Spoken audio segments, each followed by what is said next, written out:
नगर खजुरा गांव में लाला सेठ नाम का बहुत बड़ा व्यापारी रहता था। वो केसरी प्रसाद नाम के एक छोटे से जलेबी वाले से बहुत जलता था, क्योंकि वो बहुत अच्छी जलेबियां बनाता था और पूरे गांव में घूमकर जलेबियां बेचता था। इस वजह से लाला सेठ की बिक्री में कमी आ जाती है। ये केसरी प्रसाद पूरे गांव में घूम घूम कर जलेबियां बढ़ता फिरता है और यहाँ मेरी दुकान पर ग्राहक कम हो जाते हैं। इसे तो मजा चखाना ही पड़ेगा। प्रसाद सुनो, अगर तुमने यह जलेबियों का धंधा बंद नहीं किया तो तुम सोच भी नहीं पाओगे कि मैं तुम्हारे साथ क्या कर सकता हूँ। केसरी प्रसाद, तुम अपना यह जलेबियों का धंधा छोड़कर कुछ और काम शुरू कर दो। देखो सेठ, मैं अपना धंधा नहीं छोड़ सकता। मैं जलेबियां बेचकर ही अपनी बेटी का फीस भरता हूँ और अपना घर चलाता हूँ। मैं अगर यही धंधा छोड़ दूंगा तो मैं क्या करूंगा फिर? अगर तुम्हें मेरे धंधे से कोई दिक्कत है तो तुम ही अपनी मिठाई का धंधा बंद करके कोई और धंधा शुरू कर लो। इस बात पर केसरी प्रसाद लाला सेठ और भी ज्यादा चिढ़ जाता है और वहाँ से चला जाता है। इस केसरी प्रसाद को अब मजा चखाना ही पड़ेगा। कुछ दिनों बाद, पिताजी, हमारे स्कूल में कल एनुअल फंक्शन है और सबका खाना भी वहीं पर होगा। अच्छा ठीक है मेरी राजकुमारी। हाँ, तो आप कल 4 बजे स्कूल में आ जाना। लाला सेठ का बेटा गुड्डू भी झुमरी के ही स्कूल में पढ़ता है, तो वहाँ पर लाला सेठ भी पहुँच जाता है। उसके आदमियों को कहलवा कर वो झुमरी के खाने में कुछ मिला देता है।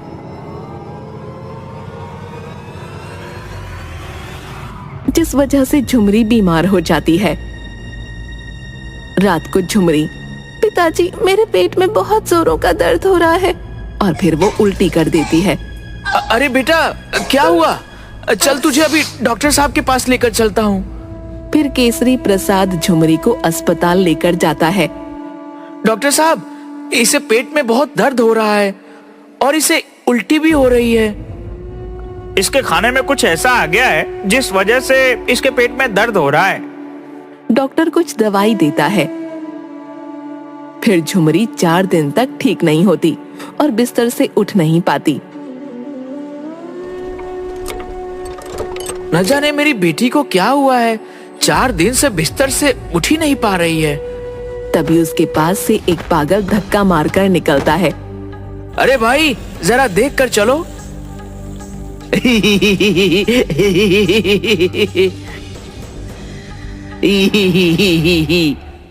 तुम्हें खाना है तो खा लो।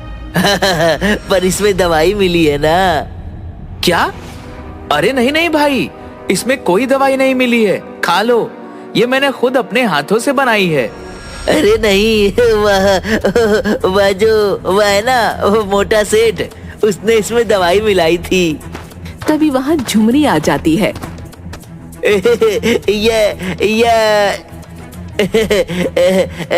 इसी ने तो मिलाई थी ना उस दिन। क्या? किसने मिलाई थी दवाई? उस मोटे सेठ ने उस दिन मिठाई में कुछ मिला दिया था।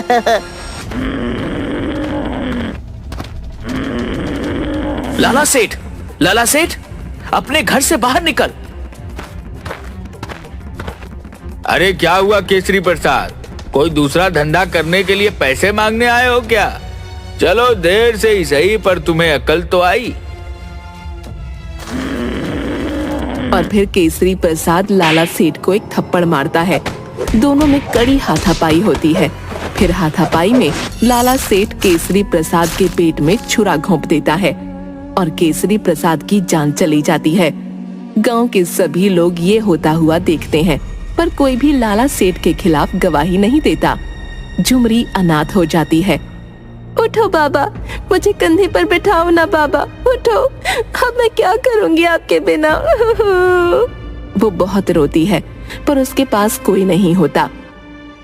वो बैठी हुई उसके बाबा की कही हुई बातों के बारे में सोच रही थी कि कैसे उसके बाबा उसे प्यार से अपने कंधे पर बैठाकर मेला घुमाने ले जाते थे और जलेबियां खिलाते थे। ये सब बैठकर वो सोचती रहती है।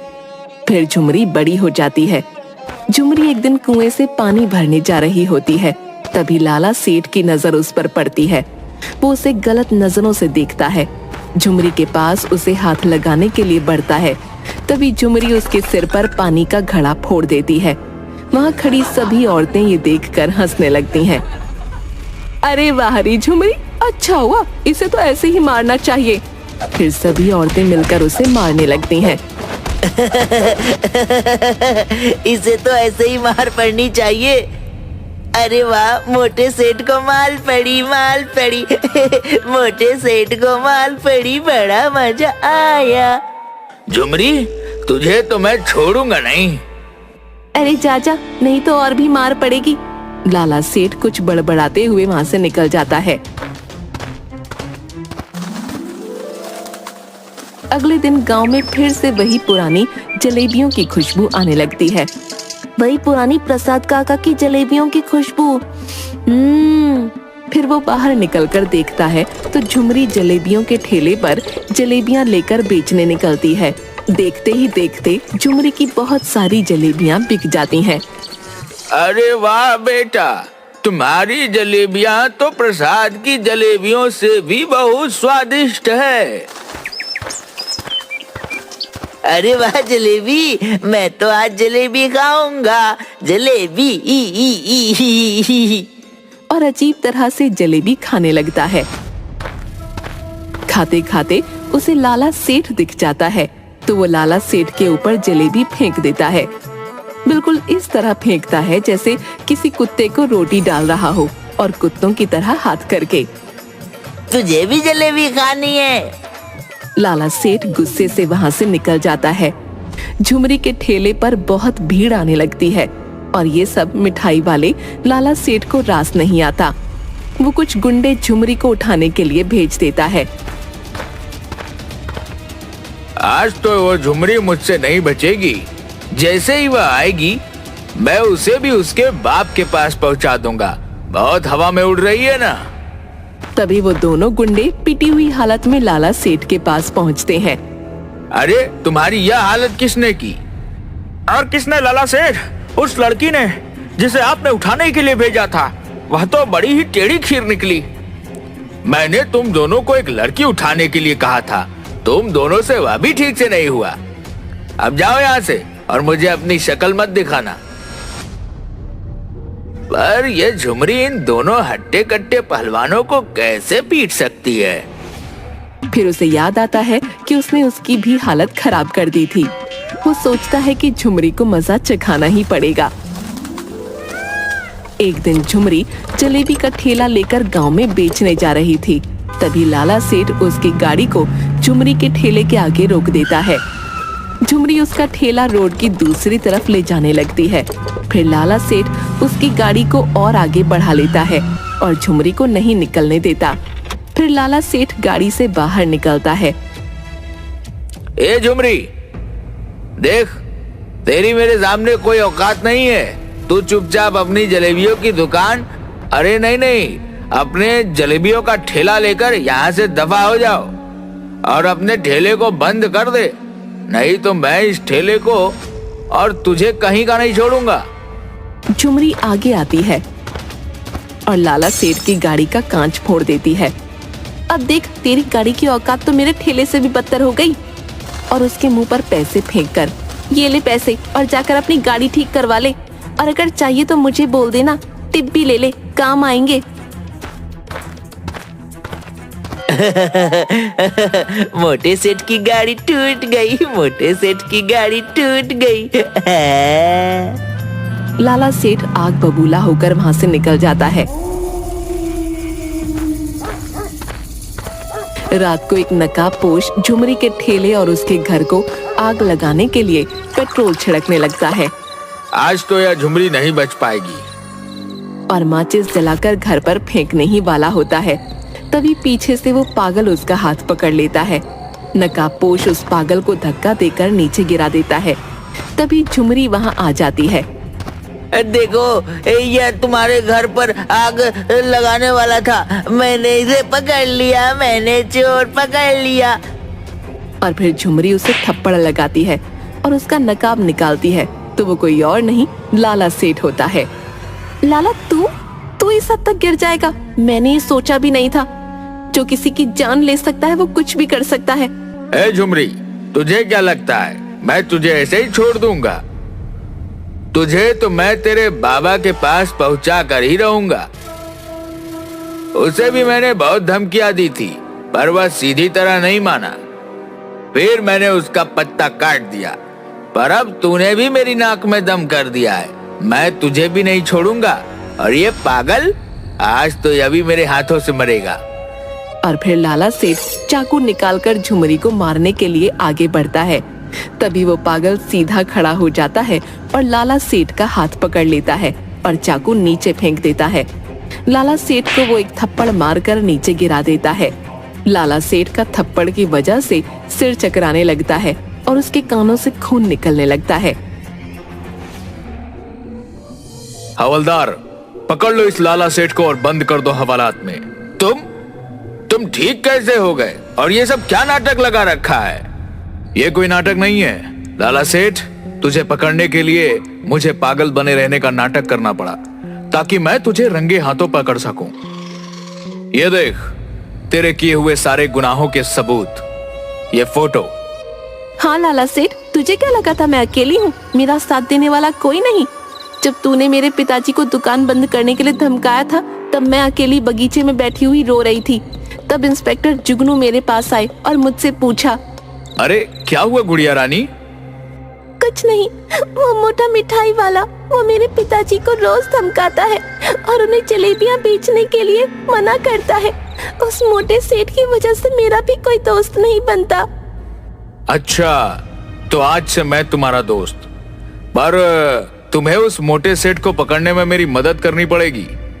तभी से मैं पागल बनकर तुम्हारे खिलाफ सबूत इकट्ठा कर रहा था। फिर कुछ दिनों के लिए काम की वजह से मुझे बाहर जाना पड़ा। पर जब मैं गांव में आया तब मुझे पता चला कि झुमरी के पिताजी की किसी ने हत्या कर दी। पर तुम्हारे खिलाफ किसी ने भी गवाही नहीं दी। तभी से मैं झुमरी की मदद करता हूं, और तेरे उन भाड़ों के गुंडों से भी मैंने ही इसे बचाया था। और फिर इंस्पेक्टर जुगनू लाला सेठ को जेल में बंद कर देता है। धोलापुर गांव में भीखू नाम का एक गरीब किसान रहा करता था। वह दिन भर खेत में काम करके ही अपना गुजर बसर किया करता था। लेकिन भीखू अक्सर बहुत ही दुखी रहा करता था। उसकी पत्नी गुलगुली मोटी और कामचोर औरत थी। वह दिन भर सोती और खाया करती थी। एक दिन गुलगुली अपनी झोपड़ी में बैठी समोसे खा रही थी। अरे वाह वाह, लल्लू की दुकान के समोसे तो बहुत ही अच्छे हैं। इनकी तो बात ही अलग है, कितने स्वादिष्ट हैं। वाह वाह, मेरा तो मन ही नहीं भरता। बड़े मजेदार हैं, हाँ, और बहुत ही स्वादिष्ट। अरे वाह वाह, मजा ही आ गया। पेट भरकर समोसे खा लिए, अब थोड़ा आराम करती हूँ। कितनी थक गई मैं समोसे खा के।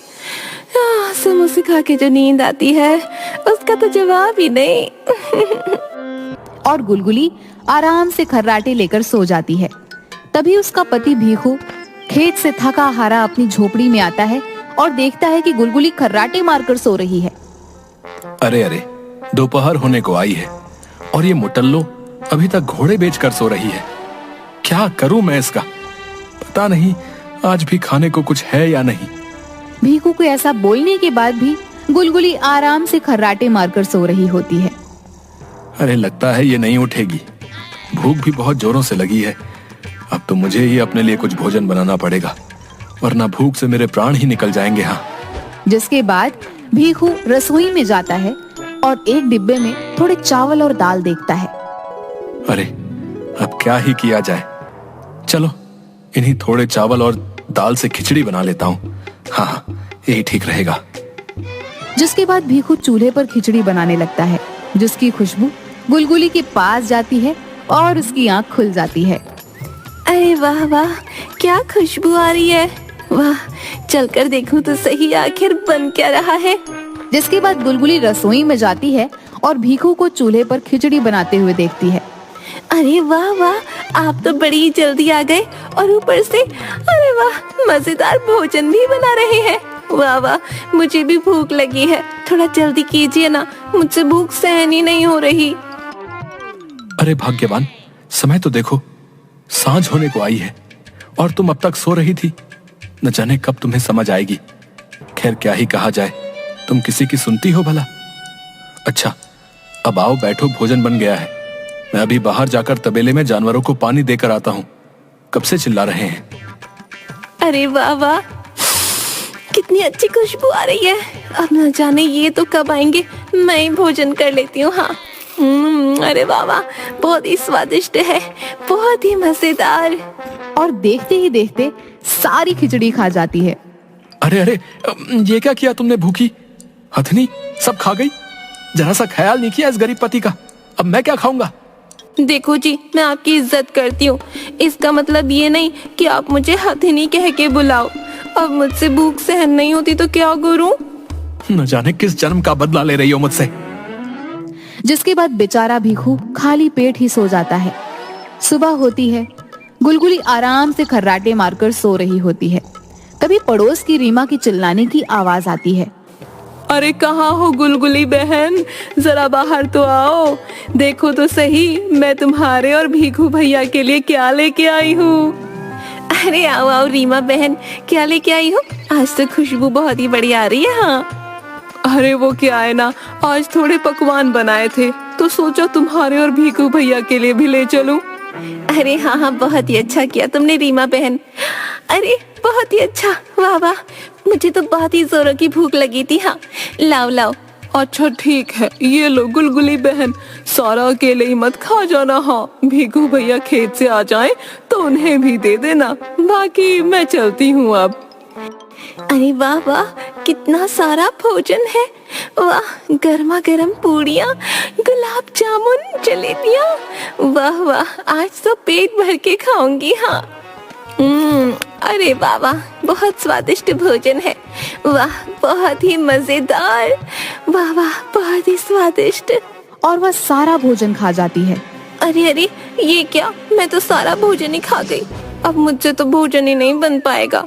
इतना सारा भोजन खा के तो मैं बहुत थक गई हूँ। हाँ, ये जब खेत से आएंगे तो खुद ही बना के खा लेंगे। बड़ी नींद आ रही है, थोड़ा आराम कर लेती हूँ। वैसे भी अगर आराम नहीं करूंगी तो मेरी सुंदरता थोड़ी ही कम हो जाएगी। और गुलगुली फिर खर्राटे मारकर सो जाती है। भीखू हारा थका खेत से आता है। अरे अरे भाग्यवान, ये क्या, जब देखो तब सोती रहती हो। लगता है तुमने भोजन कर लिया है, लेकिन मेरा क्या? मुझे तो बहुत जोरों की भूख लगी है भाग्यवान। कुछ भोजन मेरे लिए भी तो बचा देती, बहुत भूख लगी है। आप आ गए, आओ आओ, कुछ खाने को बना लो। मेरा तो अब सिस्टम ओके है, एकदम फर्स्ट क्लास। रीमा बहन ने आज दिन बना दिया।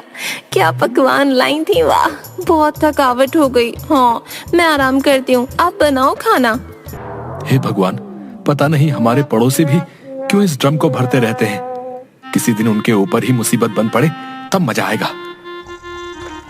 भीखू रसोई में जाता है, लेकिन उसे अनाज का एक भी दाना दिखाई नहीं देता। अरे ये क्या, रसोई में तो एक भी अनाज का दाना नहीं है। अब कैसे और क्या पका कर खाऊंगा? हे भगवान, न जाने कैसी पत्नी पाई है मैंने। खुद आराम से भोजन करके सो रही है, लेकिन अब क्या करूं, कहां जाऊं? और बेचारा भीखू दुखी मन से गांव के बाजार की तरफ चला जाता है। तभी उसे एक आदमी की जोर जोर से चिल्लाने की आवाज आती है, जो रंग बिरंगी गोलियां बेच रहा होता है। आओ आओ गांव वालों, मेरे पास आओ, मेरी ये असरदार गोलियां ले जाओ। किसी भी समस्या का इलाज मेरी इन गोलियों में है। हाँ, इसीलिए आइए आइए, मेरी ये गोलियां ले जाइए। अरे क्या सच में भाई, किसी भी समस्या में तुम्हारी ये गोलियां असरदार हैं? बताओ बताओ। अरे हाँ हाँ भाई, क्यों नहीं, तुम लेकर तो जाओ। ये गोलियां तुम जिस भी इंसान को दोगे, इसका असर जरूर होगा। मेरे गुरुजी रंगीला की देन है ये, रंगीली गोलियां। अरे अगर मैं ये गोलियां गुलगुली को दूंगा तो क्या पता उसे थोड़ी अकल आ जाए और भोजन भी थोड़ा कम खाने लगे। हाँ, यही सही होगा, ये गोलियां ले ही लेता हूँ। हाँ, देखो भाई, मुझे भी ये अपनी असरदार गोलियां दे दो। हाँ, अरे हाँ हाँ, क्यों नहीं, अभी दिए देता हूँ। लेकिन ध्यान रहे, ये गोलियां अत्यधिक मात्रा में नहीं खानी होंगी। सिर्फ 1-2 गोली ही अपना काम कर देगी। इसकी ज्यादा मात्रा इंसान के शरीर में नुकसानदेह होगी और इसका उल्टा असर होगा भाई। बोलो बाबा रंगीला की जय। जय हो रंगीला की जय हो। अच्छा ठीक है, मैं समझ गया। जिसके बाद वह आदमी भीखू को कुछ गोलियां देता है। उस आदमी के हाथ में 1 रुपया रखता है और उन गोलियों को लेकर घर पर चला आता है।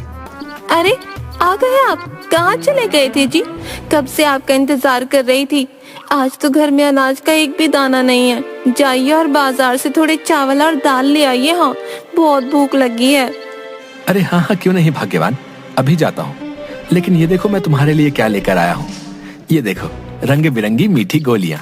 देखो, खाकर देखो कितनी स्वादिष्ट है? क्या कहा जी? गोलियां? वैसे अच्छा किया, कुछ मीठा खाने का मन भी कर रहा था। लाइए मीठी गोलियां दीजिए मुझे। जिसके बाद भीखू गुलगुली को वो गोली दे देता है। ये लो भाग्यवान। अरे वाह, सच में तो बहुत ही स्वादिष्ट गोली है। वाह वाह, इतनी मीठी गोली तो मैंने आज तक नहीं खाई। वाह वाह वाह, बहुत ही मजे की है। लाइए लाइए, ये सारी गोलियां मुझे दे दीजिए। हाँ। अरे नहीं, ये सारी गोलियां एक साथ नहीं खानी है। तुम भी ना कुछ खाने की वस्तु देखी नहीं कि बस टूट पड़ी है। अच्छा, अब मैं बाजार जा रहा हूँ। जिसके बाद भीखू वहाँ से बाजार चला जाता है और चावल दाल लेकर आता है। और तभी उसे एक समोसे वाले की दुकान दिखती है जिस पर बहुत भीड़ लगी होती है। अरे वाह, क्या बढ़िया समोसे की खुशबू आ रही है। क्यों ना थोड़े समोसे ले लिए जाएं और उस गोली का गुलगुली पर असर हुआ है या नहीं ये भी पता चल ही जाएगा। हाँ।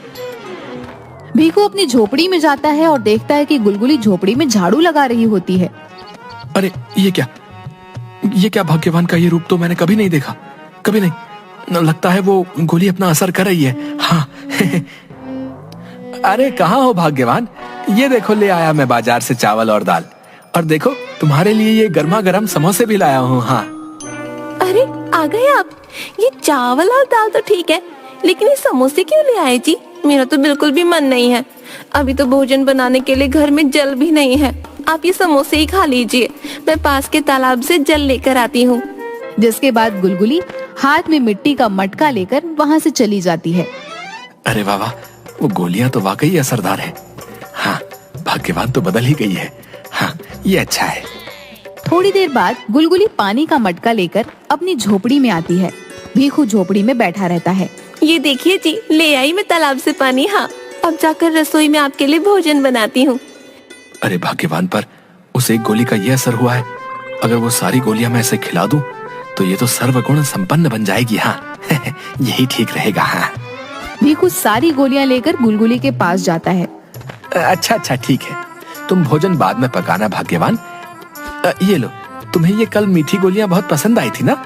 लो, ये तुम सारी खा लो। हाँ, लो खाओ। अरे वाह, मीठी गोलियां। अरे वाह, कितनी स्वादिष्ट मीठी गोलियां हैं। उस दिन तो सिर्फ एक ही मजेदार गोली खाने को मिली, लेकिन आज तो मैं सारी गोलियां खा जाऊंगी। हाँ। अरे वाह वाह, बड़ी ही मजेदार गोलियां थी। अच्छा, न जाने क्यों बहुत थकान होने लगी है। थोड़ा आराम कर लेती हूँ। हाँ, भोजन तो मैं बाद में पका लूंगी। हाँ। अरे हाँ, क्यों नहीं, अभी मैं भी खेत जा रहा हूँ। तुम भोजन बाद में पका लेना। अच्छा, तुम आराम करो, वैसे भी आज बहुत काम कर लिया तुमने। अच्छा, तो तुम आराम करो भाग्यवान, मैं चलता हूँ। जिसके बाद भीखू वहाँ से चला जाता है और गुलगुली आराम से खर्राटे लेकर सो जाती है। थोड़ी देर बाद भीखू झोपड़ी में आता है और गुलगुली को देखता है, जिसके बाल बिखरे होते हैं, रंग एकदम काला और पहले से और ज्यादा मोटी, देखने में एकदम भयानक लग रही होती है। अरे, ये क्या हो गया? ये क्या हो गया भाग्यवान? तुम्हारा ये रूप आखिर कैसे हुआ? अरे, न जाने क्यों चिल्ला रहे हैं। आखिर क्या हुआ है मेरे रूप को? मैं जरा आईने में तो देखूं। जैसे ही गुलगुली आईना देखती है तो वो जोर जोर से चिल्लाने लगती है। अरे, ये क्या हुआ मुझे? ये कौन है? ये तो मेरा रूप नहीं है। ये क्या हो गया? और ये क्या? मुझे तो अचानक बहुत जोरों की भूख लग रही है। जिसके बाद गुलगुली भागती हुई रसोई में जाती है, जहाँ खाने को कुछ भी नहीं होता, सिर्फ कुछ कच्चे चावल और दाल रखी होती है। ये क्या? खाने को तो कुछ भी भोजन नहीं है, लेकिन भूख तो सहन ही नहीं हो रही। ये कच्चे चावल और दाल खा लेती हूँ। गुलगुली जल्दी जल्दी खाने लगती है। सारे कच्चे चावल और दाल खा लेने के बाद गुलगुली एक के बाद एक रसोई के रखे डब्बे को देखने लगती है, लेकिन डिब्बों में उसे कुछ भी नहीं मिलता। फिर उसकी नजर कुछ गाजर और टमाटर पर जाती है। चलो चलो, अच्छा है, ये सब्जियाँ खा के ही अपनी भूख मिटाऊंगी। हाँ। भीखू यह सब खड़ा होकर देख रहा होता है। अरे अरे, ये सब क्या हो गया? भगवान की ये हालत तो पहले से ज्यादा विचित्र और खराब है। लगता है ये सब मेरे ही कारण हुआ है। मुझे उस गोली वाले को ढूंढना होगा। अभी जाता हूँ। अरे ये क्या, भूख तो शांत होने का नाम ही नहीं ले रही। क्या करूँ अब, मैं क्या करूँ? मुझे भोजन चाहिए, वरना तो न जाने मैं क्या ही कर दूंगी। हाँ। जिसके बाद गुलगुली भागती हुई अपनी पड़ोसन रीमा के घर जाती है और उसकी झोपड़ी का दरवाजा जोर जोर से बजाने लगती है। रीमा जैसे ही अपनी झोपड़ी का दरवाजा खोलती है, गुलगुली का भयानक रूप देख वो हैरान रह जाती है। अरे गुलगुली बहन, ये तुम्हें क्या हो गया? तभी गुलगुली रीमा को एक धक्का मारती है और उसकी झोपड़ी के अंदर चली जाती है। बहुत भूख लगी है। हाँ, बहुत भूख लगी है, मुझसे भूख ही नहीं सहन हो पा रही। हाँ, क्या खुशबू है। वाह वाह, ताजा ताजा मच्छी। अरे वाह वाह। अरे गुलगुली बहन, लेकिन इन मछलियों को तो अभी पकाना बाकी है, तुम ये नहीं खा सकती हो। अच्छा, तो तू मुझे मछलियाँ नहीं खाने देगी? अभी बताती हूँ तुझे। अरे अरे गुलगुली बहन, ये तुम क्या कर रही हो? मुझे क्यों मार रही हो? अरे अरे, न जाने तुम्हें क्या हो गया है। अच्छा चलो, खा लो मछलियाँ, ये लो, लेकिन मुझे छोड़ दो। अरे वाह वाह, बहुत ही मजेदार मछलियाँ हैं। क्या स्वाद है। अरे वाह, बड़ी अच्छी खुशबू आ रही है। जिसके बाद गुलगुली अपने दोनों हाथों से आटे को खाने लगती है। अरे अरे, ये क्या हो गया है गुलगुली बहन को? ये तो रुकने का नाम ही नहीं ले रही है। भीखू रोता हुआ गोली बेचने वाले के पास पहुंचता है। अरे भाई, ये क्या कर दिया तुम्हारी उस गोली ने? तुम्हारी दी गोली के कारण मेरी पत्नी की हालत बहुत खराब हो गई है। मेरी मदद करो। मुझे सब समझ आ रहा है, ये सब तुम्हारे ही कारण हुआ है। क्या तुम्हें याद नहीं मैंने तुमसे क्या कहा था? वो एक ही गोली काफी असरदार होगी, है? जरूर तुमने ही अपनी पत्नी को एक से अधिक गोली खिलाई होगी। है ये सच है। हाँ, तुम्हारी दी गई एक गोली काफी असरदार थी। हाँ, लेकिन पत्नी को जल्दी ठीक करने के चक्कर में मैं गलती कर बैठा। अच्छा, तुम चुप हो जाओ। तुम्हें अपनी गलती का एहसास हो गया है, ये अच्छी बात है। मेरे पास एक उपाय है। तभी वह आदमी भीखू को एक कांच की शीशी देता है। ये लो, ये एक मेरी बनाई हुई बहुत ही मजेदार और चमत्कारी दवा है। इसे तुम अपनी पत्नी को पूरी पिला देना, जिसके बाद वो पूरी तरह से ठीक हो जाएगी। क्या सच में मेरी पत्नी की हालत इससे ठीक हो जाएगी? हाँ बच्चा, हाँ। बोलो बाबा रंगीला की जय। जिसके बाद भीखू अपनी झोपड़ी में वह दवा लेकर आता है, लेकिन उसे गुलगुली कहीं भी नजर नहीं आती। अरे न जाने अब कहाँ चली गई, आखिर कहाँ गई होगी। हाय, लगता है आज तो मेरे घर का सारा अनाज ये गुलगुली बहन खा जाएगी। अरे अरे, कोई तो बचाओ। रीमा की आवाज सुनकर भीखू उसके घर पर जाता है, जहाँ अपनी पत्नी की ऐसी हालत देख वह हैरान हो जाता है। देखिए ना भीखू भैया, गुलगुली बहन को क्या हो गया है? कब से बस जो भी मेरी रसोई में भोजन दिख रहा है खाई जा रही है। अब आप ही कुछ कीजिए। अरे अरे गुलगुली, ये देखो, मैं तुम्हारे लिए ये मीठी दवा लेकर आया हूँ। ये बहुत ही स्वादिष्ट है। इसे पीते ही तुम्हारी भूख शांत हो जाएगी। हाँ, ये लो। क्या सच में? आप सच बोल रहे हैं? ये स्वादिष्ट दवा है, इससे मेरी भूख शांत हो जाएगी। हाँ, लाओ दो मुझे।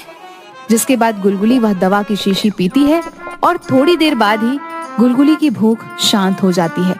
उसका भयानक रूप ठीक हो जाता है। हाँ, अब मेरी भूख शांत हो गई है। लेकिन ये क्या हो गया था मुझे जी? क्यों मेरी भूख शांत नहीं हो रही थी? चलो अच्छा हुआ भीखू भाई, वक्त से दवाई ले आए तुम, वरना आज तो मैंने सोच लिया था कि सब कुछ खत्म होने के बाद तुम मुझे भी खा जाओगी। मुझे माफ कर दो भाग्यवान, ये सब मेरे ही कारण हुआ, उन्हीं मीठी गोलियों के कारण जो मैंने तुम्हें दी थी। ये आप क्या बोल रहे हैं जी? मेरी तो कुछ समझ में नहीं आ रहा। हाँ भाग्यवान, अगर मैं तुम्हें सर्वगुण संपन्न बनाने का लालच ना करता, तुम्हें वो सारी गोलियां ना खिलाता, तो तुम्हारी ये हालत ना होती। मुझे माफ कर दो भाग्यवान। नहीं जी, इसमें मेरी भी तो गलती है। अगर मैं पहले ही अपनी पत्नी धर्म को निभाती, आपको भोजन बना के देती, काम चोरी नहीं करती, तो आपको कभी आवश्यकता ही नहीं होती उन गोलियों को मुझे देने की। मुझे क्षमा कर दीजिए जी, लेकिन अब मुझे अपनी गलती का एहसास हो गया है। जिसके बाद गुलगुली अब रोज अच्छे से सारा घर का काम करती है, भीखू को खेत से आते ही भोजन पका कर देती है। अब भीखू और गुलगुली हंसी खुशी एक दूसरे के साथ रहने लगते हैं। एक बार की बात है, कासगंज नामक गांव में सेठ करोड़ीमल नाम का एक सेठ रहा करता था। सेठ करोड़ीमल बहुत ही लालची था। उसका एक पुत्र था जिसका नाम सेठी था। सेठी स्वभाव में बहुत चालाक और बेईमान किस्म का बच्चा था।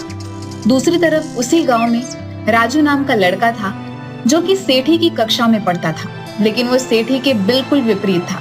एक दिन स्कूल में, ओए राजू, तुमने हॉलिडे का सारा टास्क बना लिया क्या? अब हाँ, वो तो मैंने 2 सप्ताह में ही सारा होमवर्क कंप्लीट कर लिया था। तुमने कंप्लीट नहीं किया है क्या? और नहीं यार, और बुआ के घर चला गया था यार। 3 दिन बाद कमलेश सर की क्लास है। अगर होमवर्क कंप्लीट नहीं रहा तो सर मुझे पनिशमेंट देंगे। मुझे बचा लो प्लीज। लेकिन बुआ के यहाँ तो तुम 1 सप्ताह के लिए ही गए थे, बाकी के 1 महीना तुम्हारे पास टाइम था, उसमें क्यों नहीं होमवर्क किया? अरे छोड़ना यार, तू अपनी नोटबुक दे दे, कॉपी करके तीसरे दिन तुम्हें लौटा दूंगा। दोस्त के लिए तू इतना भी नहीं कर सकता क्या? ठीक है दोस्त, लेकिन तू मेरी नोटबुक टाइम पर लौटा देना प्लीज। ये भी कोई कहने की बात है भाई। तीसरे दिन कमलेश सर का क्लास रहता है। क्लास में सेठी हाथ की उंगली में पट्टी बांधकर आता है। हाँ तो बच्चों, काफी लंबी छुट्टी के बाद हम लोग मिले हैं। आप सभी ने होमवर्क कंप्लीट कर ही लिया होगा। सभी अपनी होमवर्क की नोटबुक लाकर मेरे टेबल पर रख दो। सेठी, मेरी कॉपी तो मुझे होमवर्क की कॉपी सर के टेबल पर रखनी है।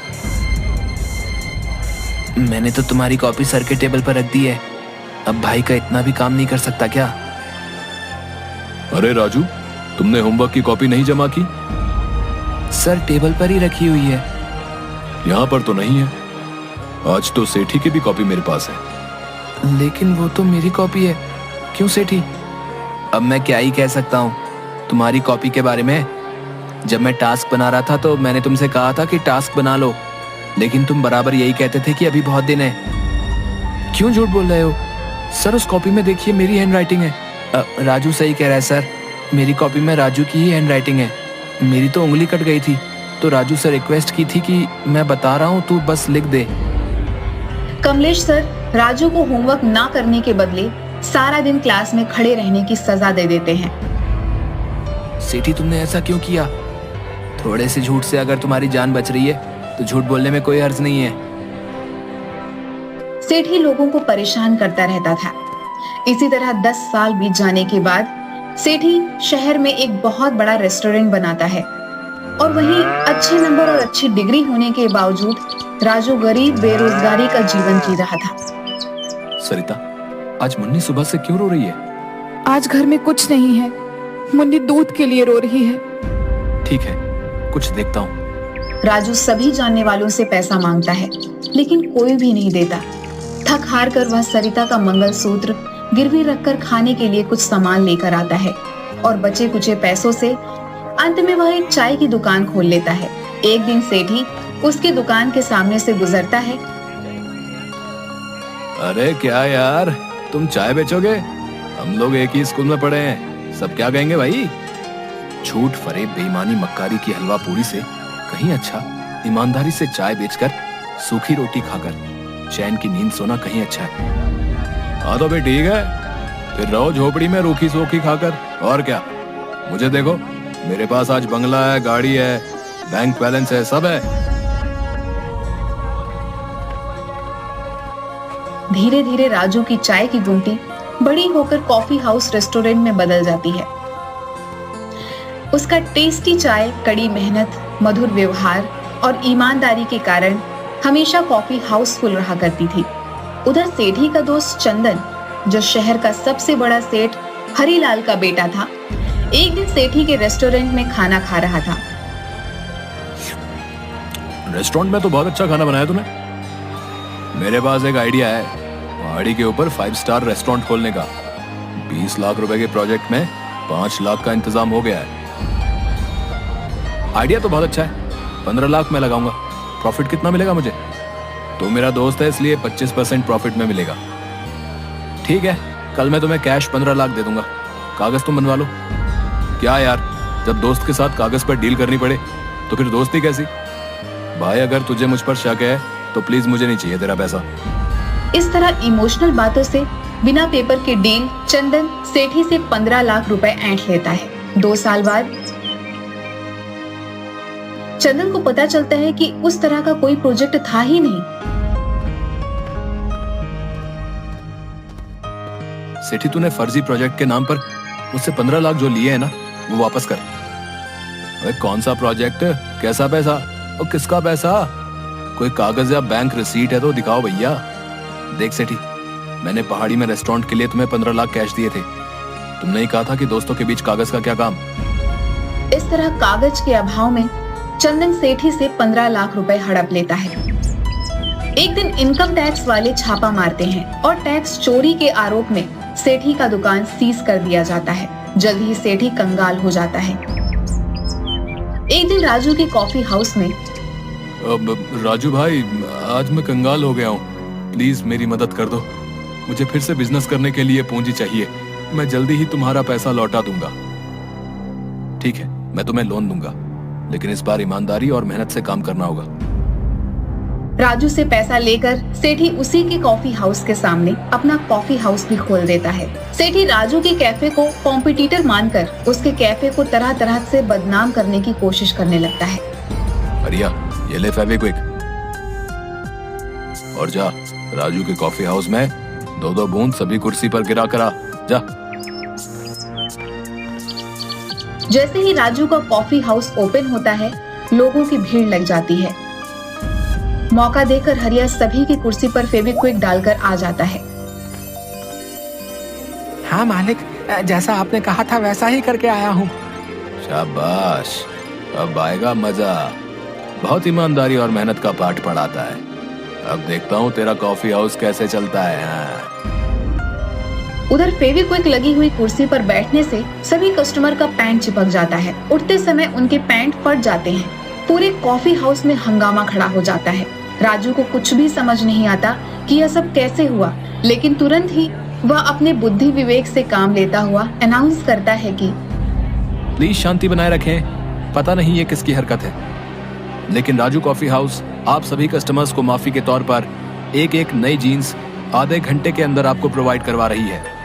हमारी ओर से हुई असुविधा के लिए आपसे क्षमा चाहते हैं। अरे क्या हुआ राजू?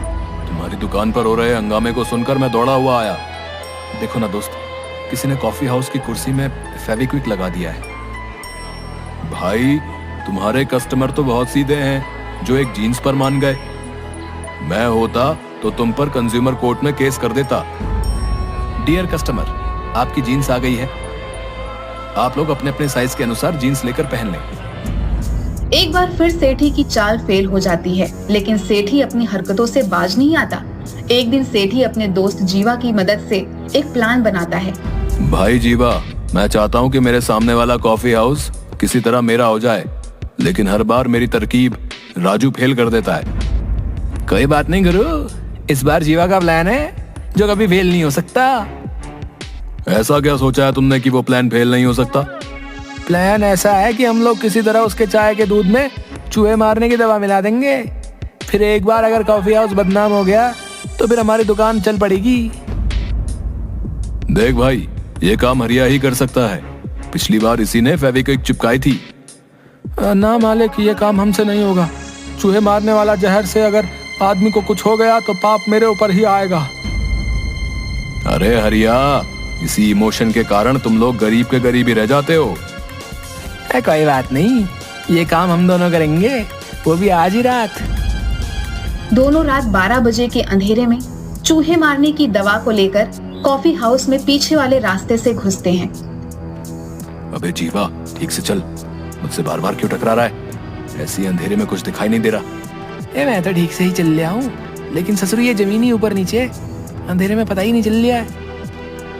तभी जीवा के पैर के नीचे एक छुछुंदर आ जाता है और अनबैलेंस होकर सेठी के ऊपर गिर जाता है। सारे चूहे मारने वाली दवा सेठी और जीवा के चेहरे पर गिर जाती है। थू थू थू। अबे जीवा, तुम्हें कितनी बार कहा कि ठीक से चल, आखिर तूने मुझे गिरा ही दिया। अब ये पाउडर क्या है रे? थू, थू, थू। ये चूहे मारने वाली दवा मेरे चेहरे पर गिर गई। चलो भागो यहाँ से, भागो यहाँ से। थू थू थू थू। ए भाई, मुझे कुछ दिखाई नहीं दे रहा है, मेरी आंखों में शायद ये दवा चली गई है। साला छछुंदर सारा खेल बिगाड़ गया। मार डाला रे। अब मेरे हाथों पर क्यों चढ़ा है तू? ये मेरा हाथ है, छछुंदर नहीं, जो बार बार लातों से मारे जा रहा है। मुझे क्या पता यार, मुझे तो कुछ दिखाई नहीं दे रहा है कि ससुरा छछुंदर कहाँ है और तेरा हाथ कहाँ है। दोनों किसी तरह गिरते पड़ते वापस दुकान में आ जाते हैं, जहाँ पर आते ही सेठी उल्टी करने लगता है। इधर जीवा की आंख लाल हो जाती है। 2-3 दिन के बाद, जीवा, आज हमें सावधानी पूर्वक रात में काम करना होगा। हाँ यार दोस्त, आज रात ही हम दोनों सारा काम कर लेंगे, कल के बाद अपना काम खत्म, फिर हमारी चाय की दुकान ही इस एरिया में चलेगी। हाँ, हम दुगनी कीमत पर चाय बेचेंगे, राजू के सारे कस्टमर हमारे होंगे।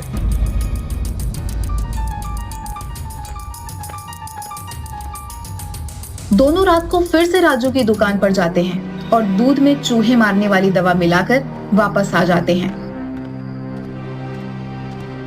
कालू, जल्दी से सारा टेबल कुर्सी साफ कर दे। देखना कि कहीं कोई चिपकने वाला पदार्थ, फेविक्विक या च्युइंगम कुर्सी या टेबल पर न लगाओ। आज संडे, वैसे भी कॉफी हाउस में भीड़ ज्यादा होगी। जी मालिक, उस दिन की फेविक्विक की घटना के बाद से मैं एक एक कुर्सी और टेबल को अच्छी तरह साफ करता हूँ। उसकी चिंता मत कर तू, केवल मन लगाकर साफ सफाई कर ले। उस दिन के बाद मैंने कॉफी हाउस में सीसीटीवी लगवा दिया है। दूसरे दिन सुबह, संडे होने के कारण राजू की कॉफी हाउस में आज तुरंत ही हाउसफुल हो जाता है। सभी को कॉफी चाय दी जाती है, लेकिन कुछ ही देर में कस्टमर उल्टी करने लग जाते हैं। पूरे कॉफी हाउस में हाहाकार मच जाता है। मालिक, सभी कस्टमर उल्टी कर रहे हैं, कुछ तो गड़बड़ है चाय में। सीसीटीवी फुटेज देखनी होगी। इसी बीच सेठी पुलिस को फोन कर देता है। राजू को पकड़कर पुलिस ले जाने लगती है। 1 मिनट इंस्पेक्टर, जरा सीसीटीवी में देख लो कि किसने ये काम किया है। तब इस सीसीटीवी फुटेज से पता चलता है कि सेठी और जीवा दोनों ने रात में आकर यहाँ पर कुछ मिलाया था। पुलिस जब उन दोनों को पकड़कर डंडे से मारती है, जीवा पुलिस को सारी बात बता देता है कि उसने सेठी के कहने पर दूध में चूहे मारने वाली दवा मिलाई थी। दोनों को पुलिस हिरासत में लेकर चली जाती है।